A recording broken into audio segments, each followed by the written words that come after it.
Hey everyone, this is Danny. Welcome to tonight's SolidWorks thing. I'm sitting here in Philly listening to Opeth, my favorite black metal band. I recommend you check them out if you're into that sort of thing. And tonight I'm going to get you started down the path to make one of these. This is, I call it an ink well. It's a lofted shape. That is, SolidWorks has sort of stretched this shape in between a circle and a square. You can pick any two shapes when you're using the loft tool, but tonight we're going to use with a circle and we're going to use a rounded square. This object is shelled, and you can see it has a nice uniform wall thickness. So that's the goal. I'll get you started, and then I'll leave it to you guys to carry it on from there. Sorry this is late. I actually recorded this whole tutorial before, and my stupid microphone turned off halfway through. And I figured, maybe I can just record the second half again. Then I realized that my stupid screen recorder had been recording a GIF instead of a video. Dude, make the part, please. So we're going to make a new part, if your computer will make a new part. Mine was having a bit of a time there. And the first thing, as with any model, the first thing is to select which plane we want our master sketch on. As we've seen, we can do master sketches on multiple planes, and we actually will in this sketch. But picking that first plane is important because everything that comes after it is going to kind of stand on top of it and use it and reference it. So I think, yeah, I could draw it from the top. That would get me the bottom shape and the top shape, but I would have no way of knowing how tall it is. I'd have to fake that. I'd have to make it in a different dimension, a different sketch. But for this, I'm going to draw on the front face because that allows me to capture not only the height, but also the size of the top and bottom. So I'll make that decision before I even make my first sketch, and that's something you guys should be thinking about whenever you start a model. What is your final project, or what is your final product going to look like approximately, and where do you want to start defining it? So in the front plane, I'll make a sketch. I'm going to turn automatic relations off, as I did in class.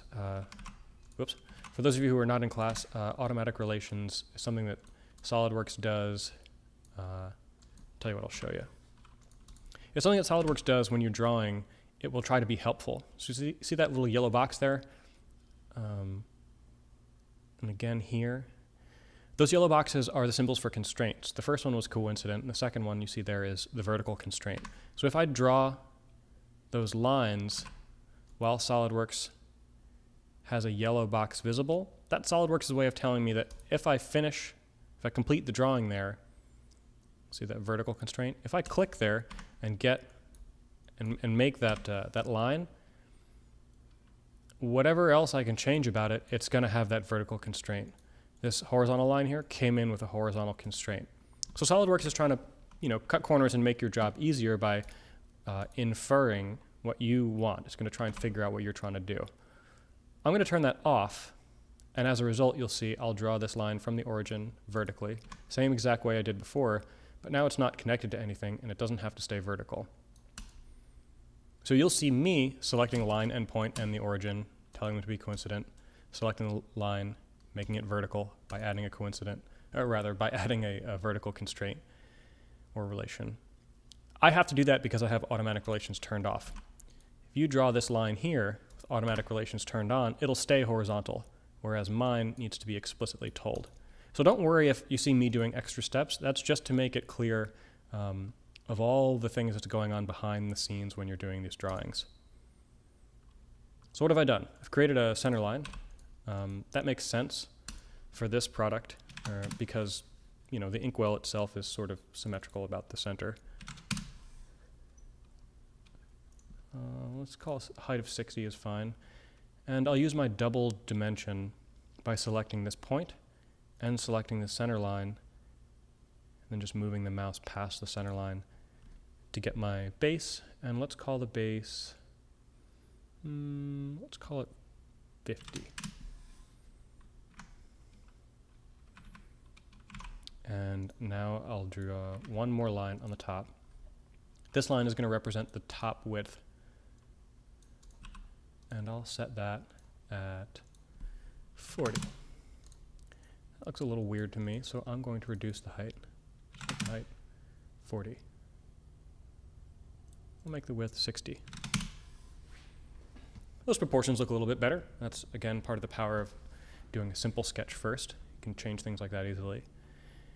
So there really isn't anything else to put in this sketch. So I'll hit OK, happy with that. I've got my first master sketch. Let's name it something. Perpendicular to the z-axis, so I'll name it Master Z. Living on the front plane. Now I'm going to create the bottom of my object. So I'll draw a sketch on the top plane. So I'm looking at it straight down from the top. I've got my other sketch visibility turned off. You can, again, do that by toggling it right here. View sketches, hide sketches. By selecting the rectangle tool, you could also do this with 4 lines. All good. Tell you what, I'll do it with lines. You get the exact same result. And now because I'm not using automatic relations, I have to tell these lines to be horizontal and vertical.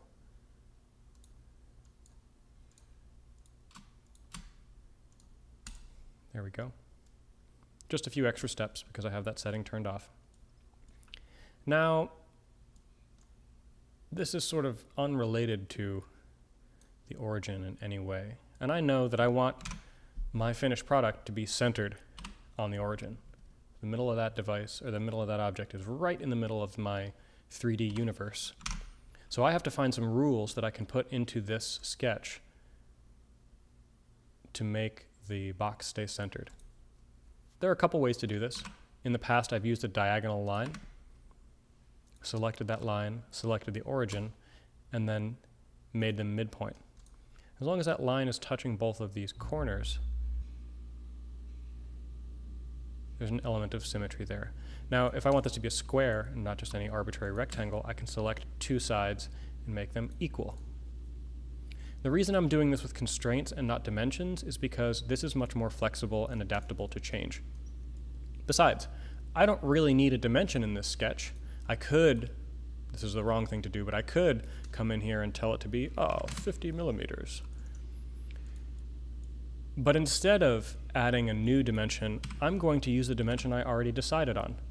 My master sketch knows how wide the base should be. So I'll make it visible again. Again, the eyeball has a sketch toggler. And I'll select this line. I've got this square, right? It could be any size. I'm going to get my size for free by selecting this line and selecting this point in the master sketch. Make coincident. That rule just says the square has to touch the line wherever that, or the square has to touch the point in the master sketch wherever that point may be. So this is now fully defined. As you can tell, it's black. Can't move anything by changing it. Can't break it. And I didn't have to put a single dimension in here. The advantage to that is now I can come into my master sketch, make a totally arbitrary change, and see that change reflected in the next sketch simply because I've created this chain of dependencies.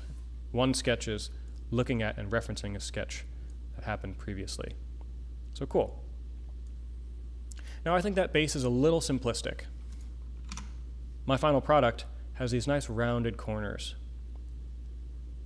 And I want to have direct control over the radius here. So rather than leave that up to a fillet feature, I'm going to manually sketch these corners myself. So I'll grab my 3-point arc tool up here.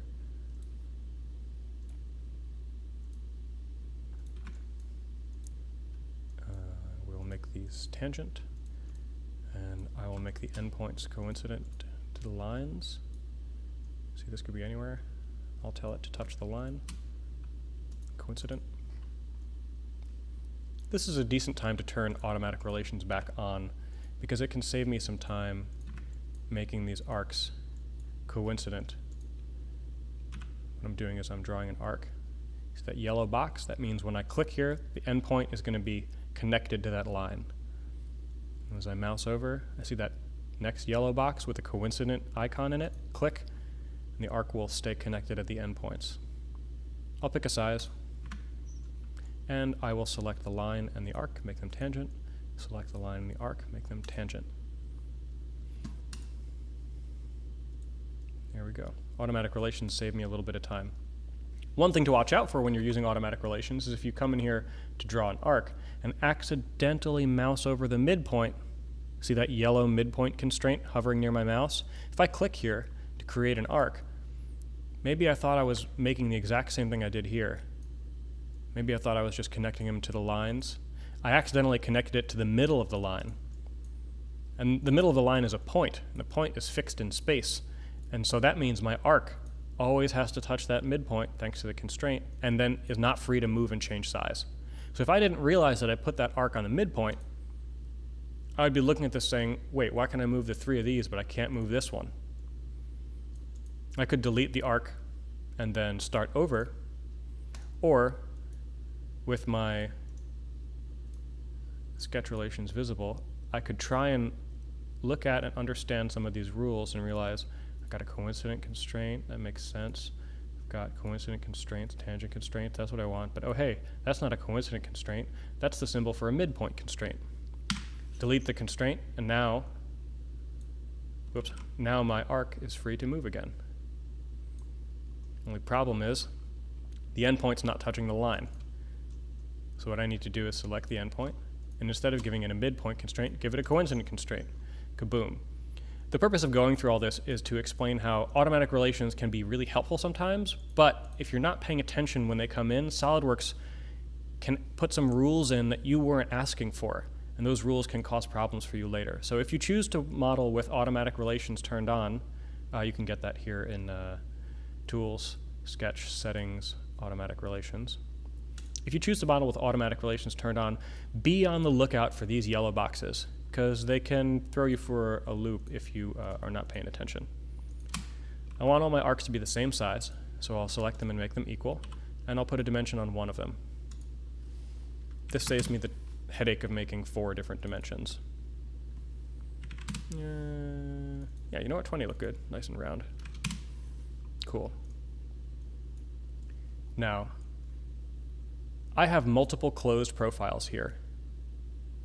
So SolidWorks sees several enclosed areas. And that can confuse it when we're going to make geometry based on this sketch. So I know I'm going to use the trim tool, but I don't want to do it in this sketch. Instead, I'm going to treat this sketch like a master sketch and convert it, borrow lines, and trim those lines. Why? If I go to trim this sketch, what just happened? What happened was I cut away part of a line that was holding this thing together. The midpoint constraint on this line helps keep the box centered. If I change the size or shape of that line, SolidWorks gets very confused. The rules that I made no longer apply or make sense, and so my sketch kind of comes apart. So I'm going to leave all these extra lines in here, complete the sketch. Back out here in my modeling environment, I will create a new sketch on the top plane, and I will borrow the original sketch. So that's sketch 2. I'll offset entities. I'm sorry, I will convert entities.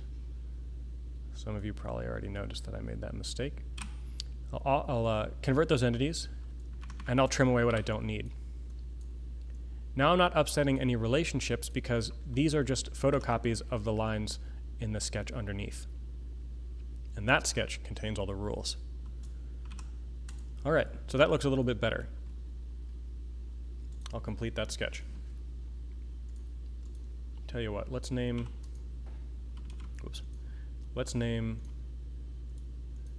sorry, I'm freaking out. Let's name sketch number 2, let's change that to master Y, because it's drawn on the plane perpendicular to the y-axis. Now I need the top. I need some way of defining the top of this loft, because a loft is a shape stretch between 2 sketches, 2 or more sketches. Now I could draw on the top plane for the bottom. The top plane happened to be right where I wanted the bottom of my object, but I don't have a plane to draw the top. So I can make one. What I'm going to do is go to Insert, Reference Geometry, Plane. And now SolidWorks is asking for a set of rules to define the location of this plane.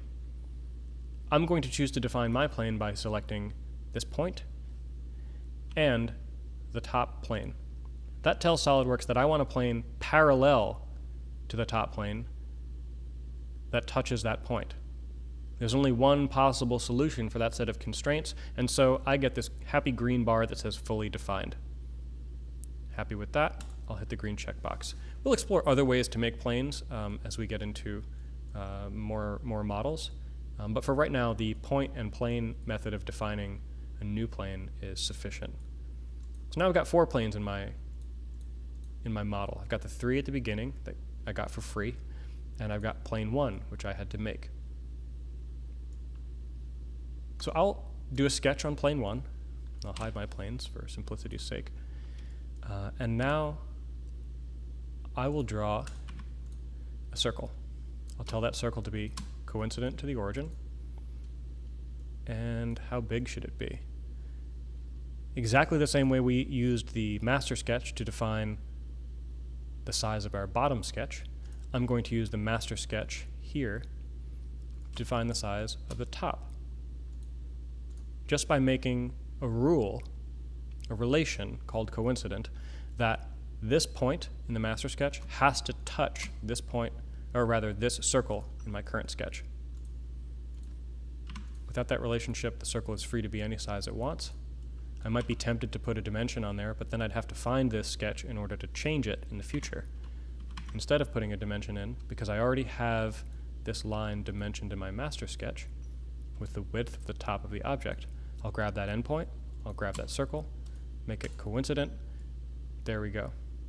Now it's referencing the master sketch, and I have one convenient sketch where I can control the dimensions of all the different parts of my model. So I'll put that back. That looks dumb. All right. We're just about ready to make this into a physical object. So I've got a master Z, a master Y, and I've got sketch 3 and sketch 4. I don't want to accidentally consume my master sketches, so I'll be very careful when I make this lofted boss/base. Select that. It's in the Features tab. And now I don't want to just click to select my sketch, because I'll probably end up grabbing the master sketch accidentally. One way to know if you've gotten a master sketch is you'll get this selection manager. If you click on a sketch and see this, you know that you probably haven't selected the sketch you wanted. You'll get this tool, this selection tool, when SolidWorks doesn't know how to interpret a sketch. Remember when we trimmed away all that extra stuff in our bottom sketch? It was so that we wouldn't have to go through that process here. Instead of trying to click on a sketch to select it, I'm going to open this little arrow, and I'm going to directly select in this little mini feature tree here. I know I want sketches 3 and sketch 4. There we go. No questions asked, and it leaves my master sketches alone. Hit the checkbox. Turn my sketch visibility off, and there I've got, no, it looks kind of boring. How come that one's not as cool as this one? Well, for starters, it's the proportions. Now that we've created this loft, and we're not quite happy with the proportions, we can go back into the master sketch. There's a couple ways to get there. You could right-click it on the feature tree and hit Edit. And now you can change some of these proportions to make it a little bit more interesting. All right, those proportions are looking a little bit better, but this is still pretty straight and uninteresting on the sides. So in order to add a little more swoopy flair to this model, I'm going to change some of the parameters of my loft. The settings I'm concerned with, I can access by right-clicking the loft feature in my feature tree and hitting Edit Feature. Now I'm back in this same menu we saw when we created the loft in the first place. you can always go back and change the way that a feature was created. In this case, I'm going to come down to Start/End Constraints, open it up, and take a look at these two drop-down menus. Now, our loft is comprised of only 2 sketches. In the future, you'll be doing lofts that have more than 2 sketches. But for now, just know that SolidWorks thinks of the first sketch in the list as the start, and the last sketch in the list as the end. Fairly self-explanatory. And we have a couple of options here about the conditions where the loft meets the start. In this case, I've selected the bottom sketch first, so it's the start, and the end, the top sketch here. So let's look at the bottom first. If I don't need to have them selected in here, that doesn't matter at all. But if I select the end constraint and hit normal to profile, the default is none, but if I hit normal to profile, whoa, what's that about?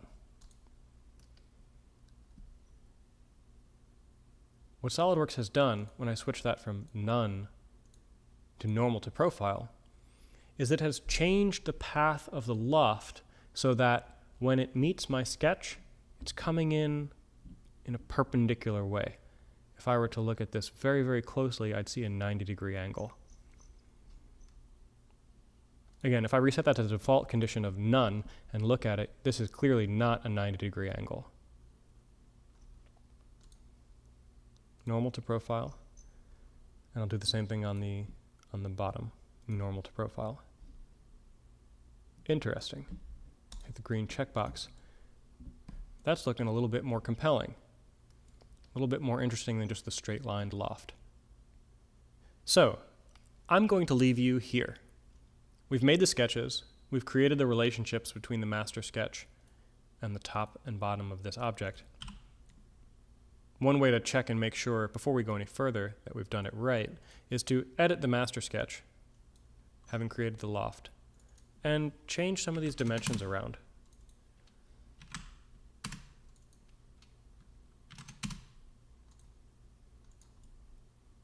It might not be pretty, but it should rebuild without any problems. If you make a change in here and notice that it's not updating in the rest of the model, that's an indicator that we missed a connection between a sketch and our master sketch. So go back and make sure that our base is connected to the master sketch and our top sketch, this simple circle, is centered and connected to the master sketch.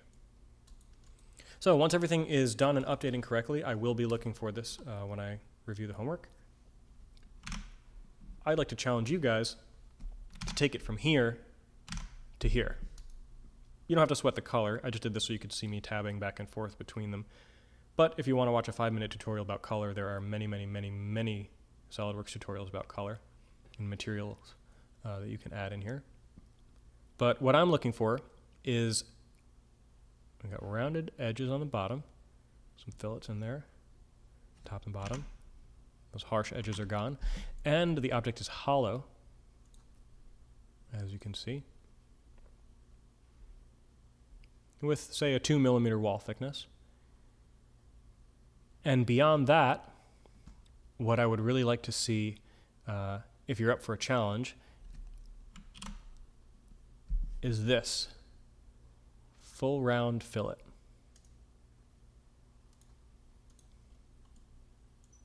You can see the edges comprised of a top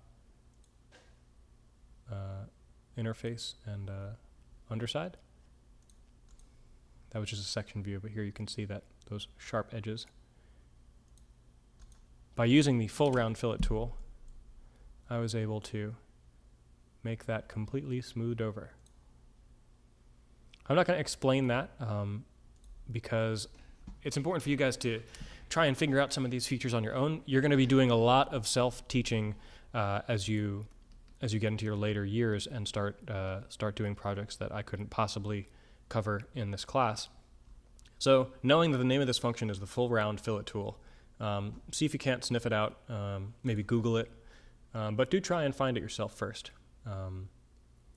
And yeah, I'd like to see some homework, turned in homework files that are rounded, hollow, and ideally have this full round fillet on there. All right, that's it for this little YouTube session.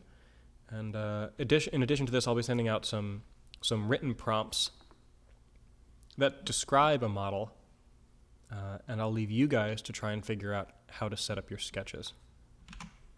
So we're here, and for this assignment, I'd like to get here. I'll leave it up to you. Feel free, as always, to email me any questions. You know how to get a hold of me. Cheers.